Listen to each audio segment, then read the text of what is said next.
Hello friends, welcome to the success Kendra. Friends देखिए, इस video में हम लोग दृष्टि आईएएस का जो बिहार समग्र है इसमें कंप्लीट ज्योग्राफी को यानी कि पूरे भूगोल को इस वीडियो में हम डिस्कस कर लेंगे।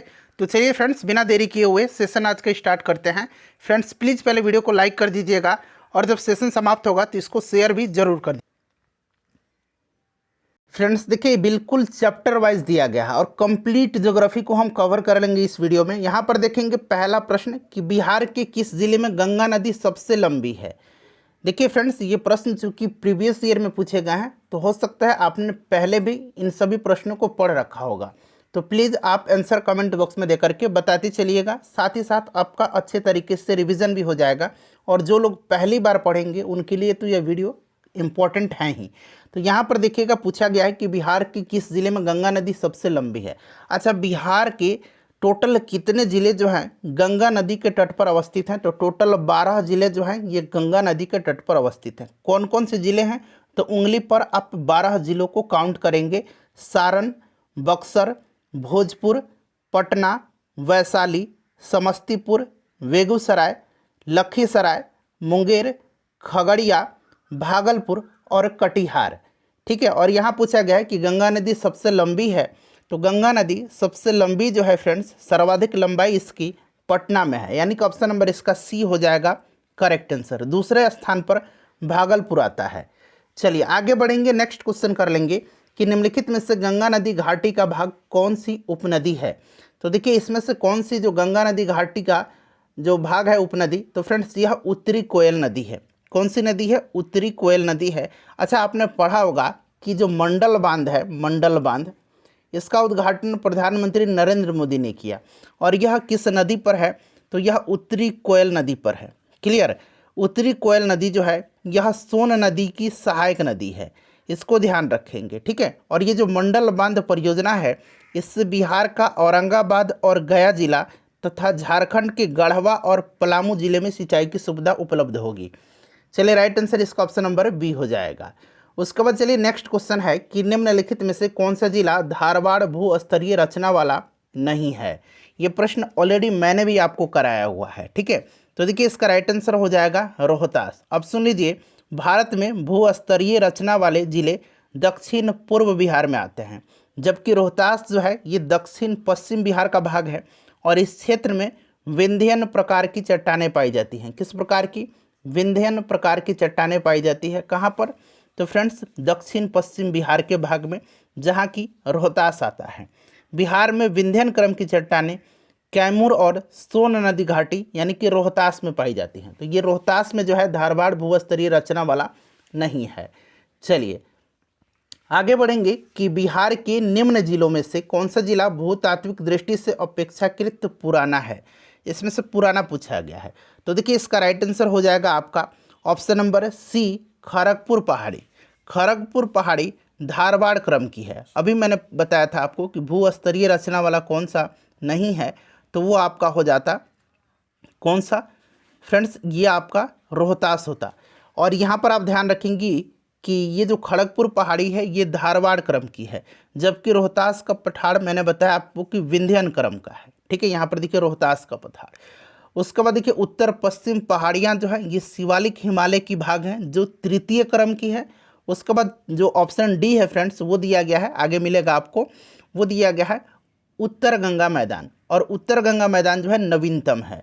राइट आंसर इसका ऑप्शन नंबर सी हो जाएगा। भूतात्विक दृष्टि से अपेक्षाकृत पुराना जो है ये खड़गपुर की पहाड़ी है। चलो उसके बाद नेक्स्ट क्वेश्चन कर लेंगे। क्वेश्चन नंबर यहाँ पर देखिए उत्तर गंगा का मैदान दिया गया है। चलिए अगला क्वेश्चन है कि निम्नलिखित भू आकृतियों में से किसके द्वारा बिहार राज्य का उत्तर पश्चिम भाग घिरा हुआ है। बिहार राज्य का उत्तर पश्चिम भाग घिरा हुआ है, यह पूछा जा रहा है आपसे। बताइए फ्रेंड्स इसका राइट आंसर क्या हो जाएगा। तो देखिए इसका जो करेक्ट आंसर हो जाएगा फ्रेंड्स वो आपका कौन सा हो जाएगा। तो देखिए इसका जो राइट आंसर हो जाएगा वो हो जाएगा यहाँ पर सोमेश्वर की पहाड़ी। Option number A right answer हो जाएगा। सोमेश्वर की पहाड़ी पश्चिम चंपारण जिला में है, ध्यान रखेंगे। उसके बाद देखिए निम्नलिखित में से कौन सा शहर बिहार के सबसे पूर्वी भाग में स्थित है। सबसे पूर्वी भाग में यहाँ पर देखिए कटिहार दिया गया है निम्नलिखित में से, तो कटिहार इसका राइट आंसर हो जाएगा। अगला प्रश्न है कि किस देश की सीमा बिहार राज्य से जुड़ती है। तो देखिए बिहार की जो सीमा है ये नेपाल के साथ जुड़ती है। अगर राज्य पूछा जाता तो 3 राज्यों से जुड़ती है बिहार की सीमा, उत्तर प्रदेश, पश्चिम बंगाल और झारखंड। चलिए आगे बढ़ेंगे। क्वेश्चन नंबर 8 है हमारा कि भौगोलिक क्षेत्रफल की दृष्टि से बिहार का क्रम क्या है भारत में। तो भारत में इसका क्रम 12वां है। ऑप्शन नंबर इसका सी हो जाएगा राइट आंसर। चलिए आगे बढ़ते हैं। अब हम लोग अगला जो चैप्टर है उसके प्रश्नों को कवर करते हैं। तो देखिए नेक्स्ट चैप्टर का पहला प्रश्न है कि बिहार के निम्न जिलों में से किस जिले में पिडमोंट स्वैम्प मिट्टी पाई जाती है। इसको पिडमोंट दलदल मिट्टी भी कहा जाता है, जो पश्चिम चंपारण जिले के पश्चिमोत्तर भाग में पाई जाती है। राइट आंसर इसका ऑप्शन नंबर सी हो जाएगा, पश्चिम चंपारण। उसके बाद देखिएगा कि निम्नलिखित में से कौन सा जिला सबसे अधिक घने पतझड़ वाले वन क्षेत्र से घिरा हुआ है। तो यह जो जिला है फ्रेंड्स, यह जो है पश्चिम चंपारण है। ऑप्शन नंबर ए इसका राइट आंसर हो जाएगा। नेक्स्ट क्वेश्चन है कि बिहार का अधिकांश क्षेत्र आच्छादित है। बिहार का अधिकांश क्षेत्र जो है ये कछारी मिट्टी से आच्छादित है। किससे आच्छादित है? कछारी मिट्टी से। ठीक है, ध्यान रखेंगे। इसको जलोढ़ मिट्टी कहा जाता है, अंग्रेजी में इसको क्या कहा जाता है? एलुवियल सॉइल कहा जाता है। ठीक है, ध्यान रखेंगे। चलिए आगे बढ़ेंगे। नेक्स्ट क्वेश्चन है कि मुजफ्फरपुर, दरभंगा तथा चंपारण जिले में कौन सी मिट्टी अधिकांशतः पाई जाती है। तो यहाँ पर देखिए फ्रेंड्स, अधिकांशतः जो है नवीन जलोढ़ मिट्टी पाई जाती है। कौन सी मिट्टी पाई जाती है? नवीन जलोढ़ मिट्टी पाई जाती है। ऑप्शन नंबर इसका बी राइट आंसर इसका हो जाएगा। ठीक है, चलिए आगे बढ़ेंगे। नेक्स्ट क्वेश्चन कर लेंगे क्वेश्चन नंबर 5 कि निम्नलिखित में से कौन सा मिट्टी नदियों द्वारा निर्मित है। नदियों द्वारा निर्मित मिट्टी को जलोढ़ मिट्टी कहा जाता है। उसके बाद चलिए नेक्स्ट क्वेश्चन करेंगे कि बिहार में बांगर मिट्टी मिलती है। बिहार में जो बांगर मिट्टी है ये कहाँ पर मिलती है। तो देखिए बिहार में बांगर मिट्टी जो है ये कहाँ पर मिलती है, बताइए। राइट आंसर इसका क्या होगा? पुरानी जलोढ़ मिट्टी को बांगर मिट्टी कहा जाता है। और देखिए फ्रेंड्स ये मिलती है कहाँ पर? तो ये पूर्णिया, सहरसा, दरभंगा, मुजफ्फरपुर क्षेत्र में। ऑप्शन नंबर इसका बी राइट आंसर हो जाएगा। ठीक है, चलिए उसके बाद नेक्स्ट क्वेश्चन करेंगे कि बिहार में किस प्रकार की जलवायु पाई जाती है। बिहार की जलवायु मानसूनी है। यहाँ पर देखिए ऑप्शन में मानसूनी दिया गया है। उसके बाद चलिए नेक्स्ट क्वेश्चन है हमारा, अगला प्रश्न है कि बिहार में मुख्यतः कितनी प्रकार की ऋतुएं पाई जाती हैं। तो बिहार में मुख्यतः जो है 3 प्रकार की ऋतुएं पाई जाती हैं। कितने प्रकार की? तो 3 प्रकार की ऋतुएं जो है बिहार में पाई जाती है, ग्रीष्म ऋतु, वर्षा ऋतु और शरद ऋतु। उसके बाद अगर हम बात करें कि मौसम विभाग के अनुसार कितनी ऋतु पाई जाती हैं, तो मौसम विभाग के अनुसार 4 ऋतु। 3 तो मैंने आपको बता दिया, और चौथा जो है ये मानसून निवर्तन है या फिर मानसून प्रत्यावर्तन है। मानसून जब लौटती है तब। तो मानसून विभाग के अनुसार 4 ऋतु हैं, और सामान्यतः 3 ऋतु, मुख्यतः 3 ऋतु हैं। चलिए आगे बढ़ेंगे कि बिहार में सर्वाधिक वर्षा किस जिले में होती है। अब यहाँ पर ध्यान से सुनिएगा, सर्वाधिक वर्षा जो है 2020 में हुई थी किशनगंज में। कहाँ पर? किशनगंज में। और सबसे कम वर्षा 2020 में अरवल में हुई थी। लेकिन जो अभी आर्थिक सर्वेक्षण दिया गया था उसमें 2021-22 की अगर हम बात करें तो सबसे ज़्यादा वर्षा जो हुई थी वो पश्चिम चंपारण में हुई थी। तो इस तरह से आपको ध्यान रखना है। ठीक है, चलिए उसके बाद देखिएगा कि बिहार का सबसे गर्म जिला कौन सा है। सबसे गर्म जिला जो है ये गया है। उसके बाद देखिए कोपेन की जलवायु वर्गीकरण के आधार पर बिहार का उत्तरी जो है भाग किस वर्ग के अंतर्गत आता है, बताइए इसका राइट आंसर क्या होगा। इंपॉर्टेंट क्वेश्चन है। तो देखिए फ्रेंड्स, कोपेन की जलवायु के अनुसार उत्तरी बिहार जो है ये आता है CWG क्षेत्र में। ठीक है, वहीं दक्षिण बिहार अगर पूछता तो ये आपका AW आता। चलिए नेक्स्ट क्वेश्चन कर लेंगे कि बिहार की जलवायु पर किन कारकों का प्रभाव पड़ता है। बिहार की जलवायु पर जो है हिमालय की अवस्थिति, कर्क रेखा से दूरी और बंगाल की खाड़ी से इसकी निकटता, इन सब का जो है प्रभाव पड़ता है। नेक्स्ट क्वेश्चन है कि गंगा के उत्तरी मैदान में मुख्यतः कौन सी मृदा पाई जाती है। तो उत्तरी मैदान में जो है जलोढ़ मिट्टी पाई जाती है। चलिए उसके बाद नेक्स्ट क्वेश्चन है कि बिहार में लाल एवं पीली मृदा का क्षेत्र क्या है। लाल एवं पीली मृदा का क्षेत्र बिहार में, बताइए इसका राइट आंसर क्या हो जाएगा। तो देखिए इसका जो करेक्ट आंसर हो जाएगा फ्रेंड्स वो आपका हो जाएगा गया में। ठीक है, कहाँ पाई जाती है? यह मुख्य रूप से जो है रोहतास, कैमूर, गया, नवादा, औरंगाबाद, जमुई तथा बांका जिलों में पाई जाती है। ठीक है, लाल और पीली मिट्टी। चलिए अगला प्रश्न कर लेंगे कि ताल की मिट्टी किस फसल के लिए उपयुक्त मानी जाती है। ताल की मिट्टी, बताइए राइट आंसर इसका क्या हो जाएगा। तो देखिए ताल मिट्टी जो है इसमें खरीफ की फसल नहीं होती है, इसमें केवल रबी फसल होती है। ऑप्शन नंबर इसका बी राइट आंसर हो जाएगा।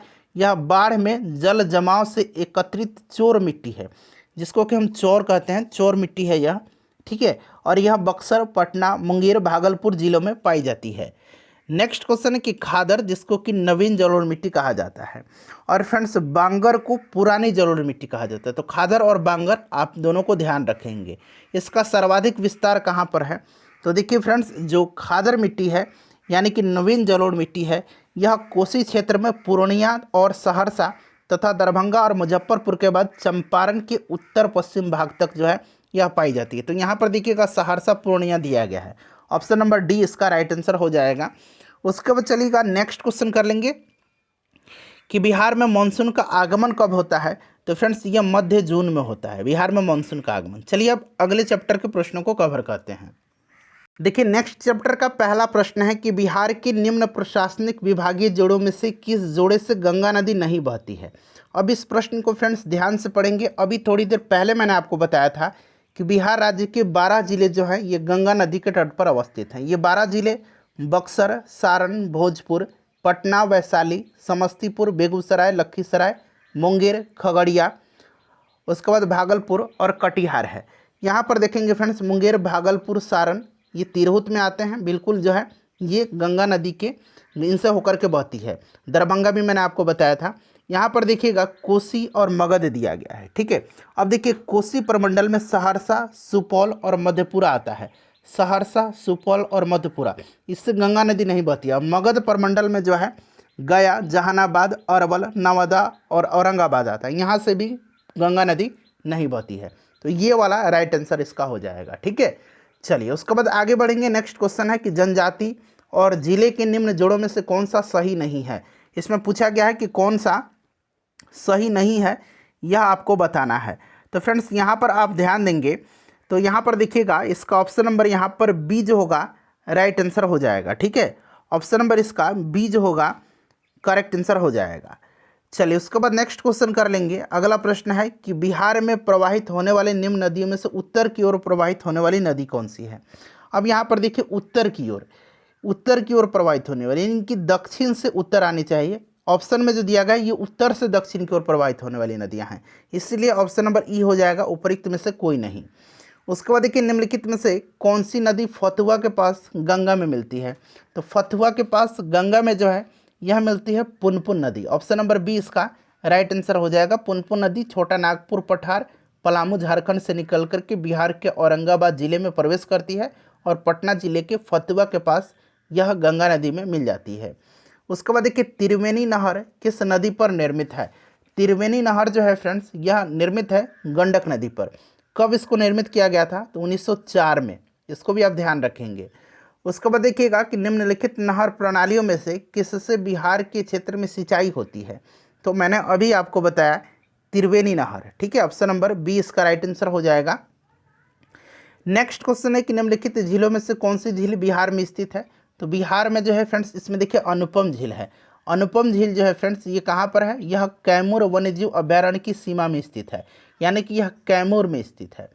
चलिए सांभर जो है यह आपको पता है कहाँ पर है? सांभर जो है फ्रेंड्स यह राजस्थान में है। सुखना झील चंडीगढ़ में है और कामा झील जो है यह हरियाणा में है। चलिए आगे बढ़ेंगे, क्वेश्चन नंबर 8 करेंगे। देखिए क्वेश्चन नंबर 8 है फ्रेंड्स, यहाँ पर देखिएगा कि बिहार एवं उत्तर प्रदेश राज्यों की संयुक्त सिंचाई परियोजना कौन सी है? तो ये जो संयुक्त उत्तर प्रदेश और बिहार की है ये गंडक परियोजना है। उसके बाद देखिएगा कि बिहार में सिंचाई के संबंध में निम्नलिखित में से कौन सा कथन सही नहीं है? यहाँ पर पूछा गया है कि सही कथन कौन सा नहीं। तो बिहार के कुल सिंचित क्षेत्रफल का लगभग 30% नहरों तथा 39% जलकूपों से होता है। यह जो है फ्रेंड्स सही नहीं दिया गया है, ठीक है। तो इसका राइट आंसर जो हो जाएगा ऑप्शन नंबर बी हो जाएगा। अगला प्रश्न है कि निम्न में से कौन सी समूह की नदियाँ बिहार और उत्तर प्रदेश के बीच सीमा रेखा बनाती हैं? तो बिहार और उत्तर प्रदेश के बीच कर्मनाशा, गंडक और घाघरा। ऑप्शन नंबर इसका सी जो होगा राइट आंसर इसका हो जाएगा। चलिए आगे बढ़ेंगे, नेक्स्ट क्वेश्चन कर लेंगे। अगला प्रश्न है कि बिहार की निम्नलिखित में से कौन से समूह की नदियाँ गंगा अथवा उसकी सहायक नदियों में उत्तर की ओर से आकर के मिलती है? उत्तर की ओर से आकर के मिलती है, बताइए राइट आंसर इसका क्या हो जाएगा?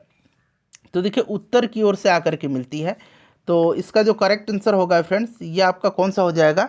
ऑप्शन नंबर इसका सी राइट आंसर हो जाएगा। गंडक, कमला और बागमती यह उत्तर की ओर से आकर के मिलती है। ठीक है, चलिए उत्तर की ओर से आकर के मिलती हैं, इस बात को ध्यान रखना है। उत्तर से दक्षिण ये नदियाँ बहती हैं, तो उत्तर की ओर से आ रही हैं, यानी कि दक्षिण में ये बह रही हैं। Option number C right answer होगा इसका। त्रिवेणी नहर किस नदी से पानी आता है? तो अभी मैंने आपको बताया, राइट आंसर इसका गंडक नदी हो जाएगा। सारण सिंचाई नहर निकलती है, सारण सिंचाई नहर जो है यह गंडक से। उसके बाद देखिएगा कि निम्नांकित नदियों में से कौन बिहार में गंगा में मिलती है? तो सभी नदियाँ जो है 1, 2, 3, 4 ये बिहार में आकर के गंगा में मिल जाती है। चलिए अगला जो चैप्टर है उनके प्रश्नों को कवर करते हैं। अब देखिए नेक्स्ट चैप्टर का पहला प्रश्न है कि भारत सरकार ने 2 जनवरी 2020 को बिहार राज्य को कृषि कर्मण पुरस्कार प्रदान किया। यह पुरस्कार दिया गया था, तो फ्रेंड्स यह दिया गया था मक्का और गेहूं के उत्पादन और उत्पादकता के लिए, इसको ध्यान रखेंगे। चलिए उसके बाद देख लीजिएगा कि भारत में न्यूनतम समर्थन मूल्य का निर्धारण कौन करता है? तो फ्रेंड्स यह जो है यह करता है कृषि लागत एवं मूल्य आयोग। उसके बाद नेक्स्ट क्वेश्चन हमारा कि बिहार में कृषि कुंभ मेला 2019 का आयोजन किया गया था, ये मोतिहारी में किया गया था। जिला पूछेगा तो पूर्वी चंपारण याद रखेंगे। ठीक है, चलो उसके बाद देखिए अगला प्रश्न है कि बिहार के राज्यों में से जूट उत्पादन की दृष्टि से बिहार का स्थान क्या है? तो बिहार का स्थान जूट उत्पादन में दूसरा है। ठीक है, याद रखेंगे। चलिए उसके बाद नेक्स्ट क्वेश्चन है क्वेश्चन नंबर 5।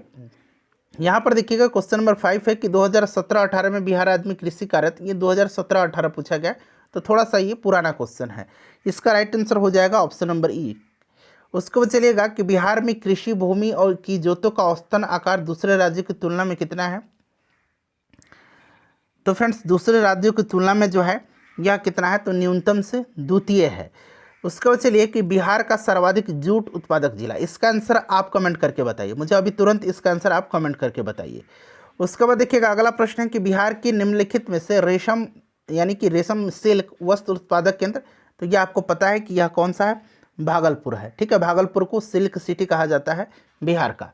चलिए नेक्स्ट चैप्टर करेंगे। अब देखिए नेक्स्ट चैप्टर का पहला प्रश्न है कि बिहार राज्य के कुल भौगोलिक क्षेत्रफल की तुलना में समस्त वन क्षेत्र का प्रतिशत कितना है? तो देखिए बिहार का जो क्षेत्रफल है ये 94,163 वर्ग किलोमीटर है। ठीक है, ये कई बार मैंने आपको बताया है।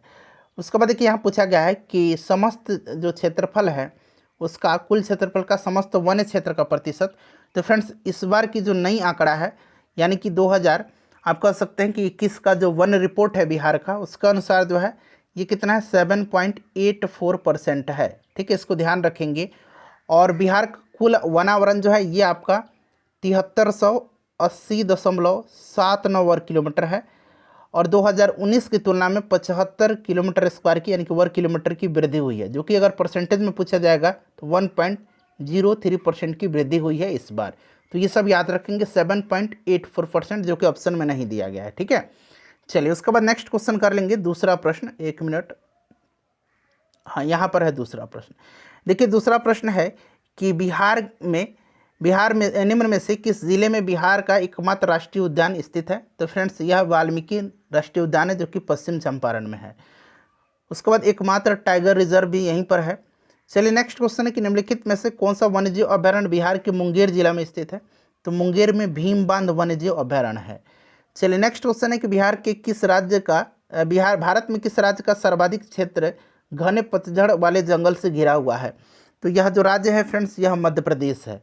उसके बाद देखिएगा कि बिहार में कितना वर्ग किलोमीटर वन क्षेत्र है? तो अभी मैंने आपको बताया था, आपको याद रखना है 7380.79 वर्ग किलोमीटर। ठीक है, जो कि पिछले वर्ष की तुलना में 75 किलोमीटर स्क्वायर की वृद्धि हुई है, यानी कि पिछला जो वन रिपोर्ट था उसमें परसेंटेज में पूछेगा तो 1.03% की वृद्धि हुई है इस बार। चलिए ऑप्शन में नहीं दिया गया है। उसके बाद देखिए बिहार में राज्य के भौगोलिक क्षेत्र का कितना प्रतिशत वनावरण है? तो 7.84%। यहाँ पर देखिए 7.84 हो जाता है, 7.8 लगभग दिया गया है, लेकिन आपको एडजेक्ट याद रखना है। बिहार में कुल कितने राष्ट्रीय उद्यान हैं? तो एक है वाल्मीकि राष्ट्रीय उद्यान जो कि पश्चिम चंपारण में है। वाल्मीकि टाइगर रिजर्व पश्चिम चंपारण जिला में है। बरेला झील पक्षी आश्रयणी किस जिले में स्थित है? तो फ्रेंड्स यह जो है वैशाली में है। ठीक है, चलो उसके बाद देखिएगा कि बिहार पृथ्वी दिवस कब मनाया जाता है?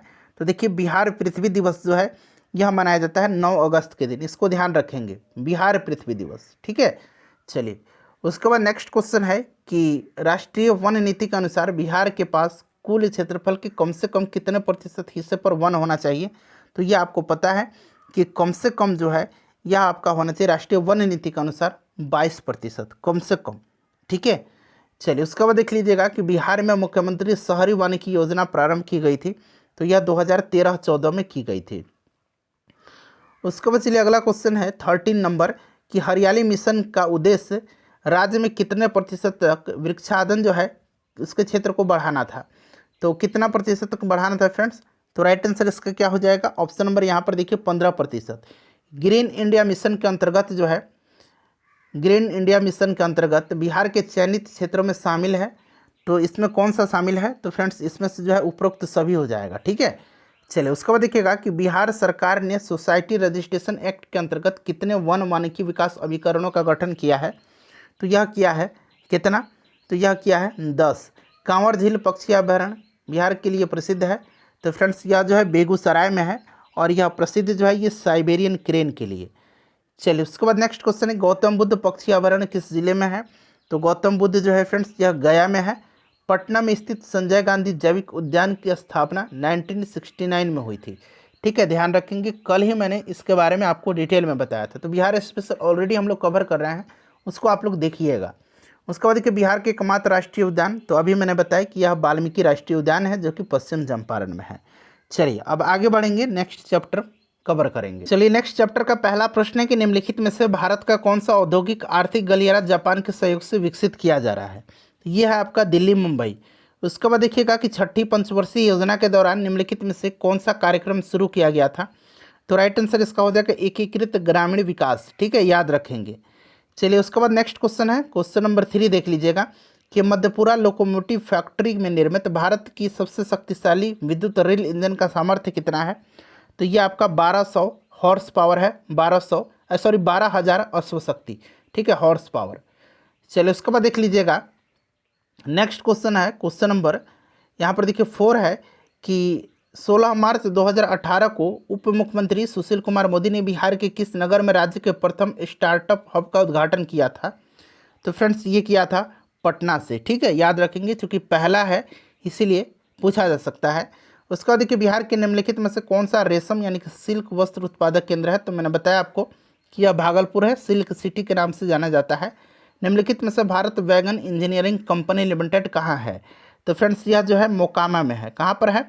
मोकामा में है। ठीक है, चलिए उसके बाद देखिए बिहार में डालमिया नगर किसके लिए प्रसिद्ध है? तो डालमिया नगर जो है यह सीमेंट उद्योग के लिए फेमस है। उसके बाद देखिएगा कि बिहार के उद्योगों का कमिश्नरी दफ्तर जो है ये कहाँ पर है? तो फ्रेंड्स यह पटना में है। ठीक है, चलिए अगला प्रश्न कर लेंगे। नेक्स्ट क्वेश्चन है क्वेश्चन नंबर 9 कि टिस्को संयंत्र किसके नज़दीक है? तो फ्रेंड्स यह नज़दीक है जमशेदपुर के। ठीक है, चलिए उसके बाद देखिएगा कि मिलान करना है। तो बिहार में कागज़ का जो उत्पादन होता है ये कहाँ पर होता है? ठीक है, देखिए कागज़ का जो उत्पादन होता है ये आपका हो जाएगा उत्पादन डालमिया नगर, सिगरेट दिलावरपुर, प्लाईवुड हाजीपुर और जूट पूर्णिया। तो बिल्कुल क्रम से दिया गया 1 2 3 4, देखिए ऑप्शन में बी में दिया गया है। चलिए उसके बाद नेक्स्ट क्वेश्चन करेंगे कि बिहार में तेल शोधक कारखाना, तो बिहार में जो है तेल शोधक कारखाना बरौनी में है। ठीक है, आपको भी याद होगा। चलिए अगला चैप्टर करेंगे। अब यहाँ पर देखिएगा बिहार राज्य में प्रति व्यक्ति ऊर्जा के उपभोग, तो देखिए अब बढ़कर के ये 350 किलोवाट आवर हो गया है। ठीक है, 350 kWh हो गया है, इसको ध्यान रखेंगे, नया आंकड़ा मैं बता रहा हूँ। उसके बाद देखिए कांटी ताप विद्युत केंद्र कहाँ पर है? तो यह मुजफ्फरपुर में है, मैंने आपको कराया था। बाढ़ जो है पटना में है। ठीक है, चलिए उसके बाद देखिएगा कि बिहार में उत्पादित कुल विद्युत में जल विद्युत का हिस्सा कितना है? तो जल विद्युत का जो हिस्सा है ये आपसे पूछा जा रहा है कितना है? तो लगभग 20% है। चलिए उसके बाद नेक्स्ट क्वेश्चन करेंगे कि बिहार राज्य के विद्युत बोर्ड की स्थापना कब हुई थी? तो विद्युत बोर्ड की स्थापना 1965 में हुई थी। बिहार का न्यूनतम विद्युत उपभोग वाला जिला जो है यह कौन सा है? तो फ्रेंड्स बताइए राइट आंसर इसका क्या होगा? तो सबसे कम जो विद्युत उपभोग वाला जिला है यह है शिवहर। चलिए अगला प्रश्न का अगला चैप्टर के प्रश्न को कवर करेंगे। आप देखिए नेक्स्ट क्वेश्चन है हमारा नेक्स्ट चैप्टर का पहला प्रश्न कि 2011 की जनगणना के अनुसार बिहार के किस जिले में सर्वोच्च लिंगानुपात दर्ज किया गया? तो सर्वोच्च लिंगानुपात जो है यह दर्ज किया गया गोपालगंज में। ठीक है, गोपालगंज में कितना? तो 1021। सबसे कम पूछेगा तो मुंगेर में। कहाँ पर? मुंगेर में। मुंगेर में कितना? तो 876। बिहार का लिंगानुपात कितना है? तो बिहार का लिंगानुपात 918 है। शिशु लिंगानुपात कितना है? तो 935 है। चलिए आगे बढ़ेंगे कि 2011 की जनगणना के अनुसार बिहार के किस जिले में सर्वोच्च घनी आबादी यानी कि प्रति वर्ग किलोमीटर दर्ज की गई? डेंसिटी। तो फ्रेंड्स डेंसिटी जो है ये दर्ज कहाँ पर की गई है, बताइए राइट आंसर। तो ये आपका शिवहर हो जाएगा। जनसंख्या घनत्व जो है ये सर्वाधिक शिवहर में दर्ज की गई है, ठीक है, 1880 है। सबसे कम पूछेगा तो कैमूर में, ठीक है। चलो उसके बाद देखिएगा कि जनगणना और बिहार का अगर जनघनत्व पूछेगा तो ये भी तो याद रखना होगा आपको। तो बिहार का जो जनघनत्व है ये 1106 है। कितना है? 1106 है। चलो उसके बाद देखिए जनगणना 2011 के अनुसार बिहार में बाल लिंगानुपात, तो मैंने आपको बताया आपको 935 है शिशु लिंगानुपात। चलो उसके बाद देखिएगा कि भारत के राज्यों में से न्यूनतम साक्षरता दर जो है जनगणना 2011 के अनुसार दृष्टि बिहार का स्थान क्या है? तो बिहार का स्थान जो है फ्रेंड्स यह है प्रथम, ठीक है, न्यूनतम पूछा गया है। उसके बाद अधिकतम पूछा जाता तो केरल। देखिए भारतीय जनगणना 2011 के अनुसार निम्न राज्यों में से किस एक में जनसंख्या घनत्व सर्वाधिक है? तो सर्वाधिक जनसंख्या घनत्व बिहार का है, सबसे कम अरुणाचल प्रदेश का है। उसके बाद देखिए भारतीय जनगणना 2011 के अनुसार बिहार राज्य में लिंगानुपात 918 है, मैंने आपको बताया था स्टार्टिंग में ही। उसके बाद देखिए क्वेश्चन नंबर 7 है कि 2011 की जनगणना के अनुसार बिहार राज्य जनसंख्या के अनुसार देश में कौन सा स्थान पर है? तो फ्रेंड्स देश में जो है यह तीसरा स्थान पर है। तीसरा स्थान पर सबसे ज़्यादा उत्तर प्रदेश का है, दूसरा स्थान पर महाराष्ट्र, तीसरा स्थान पर बिहार है। निम्नलिखित जिलों में से 2011 के दौरान कहाँ सर्वाधिक जनसंख्या वृद्धि हुई है? तो जनसंख्या वृद्धि सर्वाधिक जो है ये मधेपुरा में हुई है। कहाँ पर हुई है सबसे ज़्यादा जनसंख्या वृद्धि? तो फ्रेंड्स यह मधेपुरा में हुई है, ठीक है।